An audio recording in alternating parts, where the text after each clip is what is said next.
Just put it that way. It's always an exciting time at the Sheriff's Office.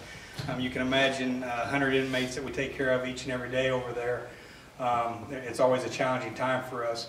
Right now, what's going on at the Sheriff's Office that is some exciting times, of course, as they spoke of before already, is our budget. We recently got done with our current 2019 budget. Luckily, we're able to work very well with our county commission here and able to get the deputies and the detention officers the equipment that they need in order to do their job and perform their duties over at the Sheriff's Office to the best of their abilities. One thing that I'm very proud of that we do at the Sheriff's Office is not only, and I understand and know that we are one of the largest budgets for the county there at the Sheriff's Office, but we're also one of the largest revenues, bringing in income for the counties, And you might ask, how do we do that? How do we bring in monies or generate revenues running a jail?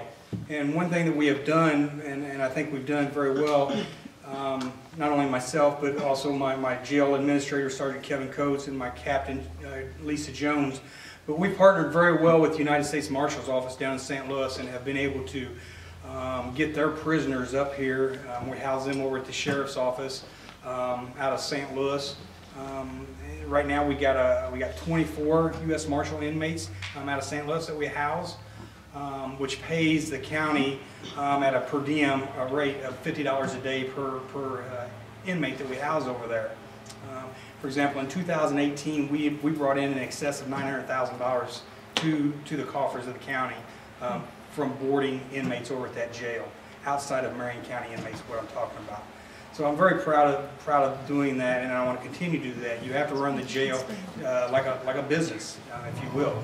And so any little way that I can find or attempt to generate any type of revenues through the housing of the inmates, I try to do so to help offset the cost back to the county taxpayers. One thing that has changed quite a bit in the past couple months that we have seen is our jail population at the Sheriff's Office.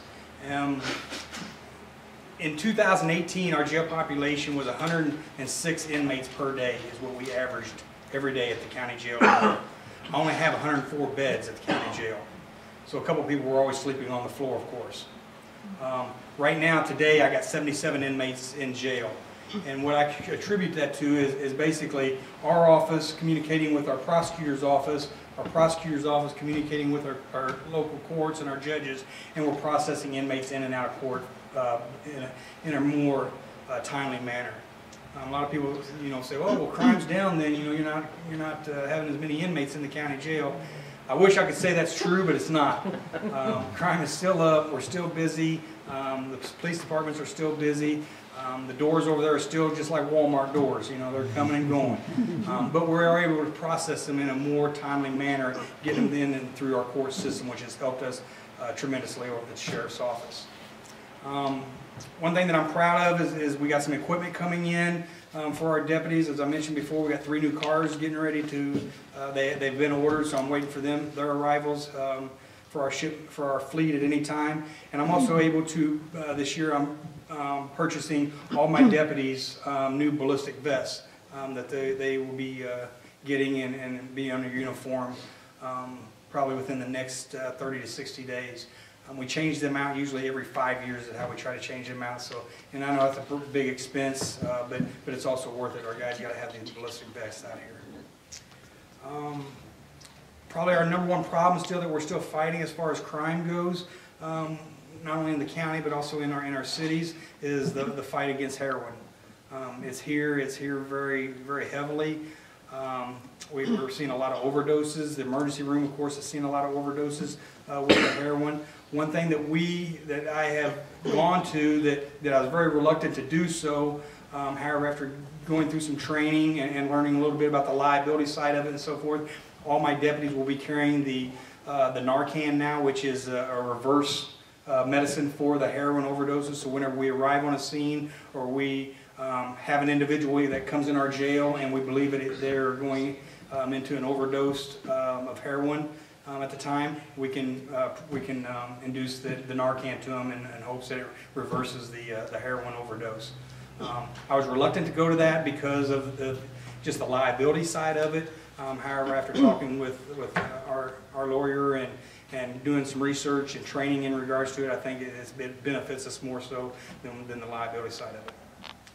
So with that, as I said, you're all more than welcome. I always invite people to come to the county jail. I don't ever get a lot of takers on that, but in all honesty, if anybody ever wants to come to the county jail and, let me or my jail administrator give you a walkthrough of the jail and just see what we deal with and what we go through over there on a daily basis, I think you'd be surprised of the operation that we got going on over there. So with that, any questions, comments? Yes? Yeah. How quickly does the Narcan have to be administered to save a person? Well, that's a good question. There's really no timetable on it. The training is, if the individual's heart is still beating, they still have a pulse, you do not administer it. But once you find them and there's no pulse, of course they're unconscious, then you administer it. The timeline, you have to be within minutes of it, of course. But if we're called to a scene where someone is found to be unconscious and there's evidence there of possible drug abuse, then we're automatically going to issue the Narcan to see if it reverses the effects of it. Okay. I was curious, you said you collected $50 for the inmates. Yes. What do you figure it cost you today to take care of them? Roughly, and this includes the lights and everything as a formula that we go by, it costs us roughly about $35 a day to house an inmate over there. And that includes my salaries for my detention officers, all that stuff. And one thing that I didn't bring up that is still owed to us as a county is we're still owed over $100,000 by the state of Missouri for 2018 for the per diem of state prisoners that we've housed over there. We haven't been paid by them. I think they're backed up till July of 2018 that they owe us for prisoners that we have delivered to the Department of Corrections that they owe us for their stay over at the Marion County Sheriff's Office.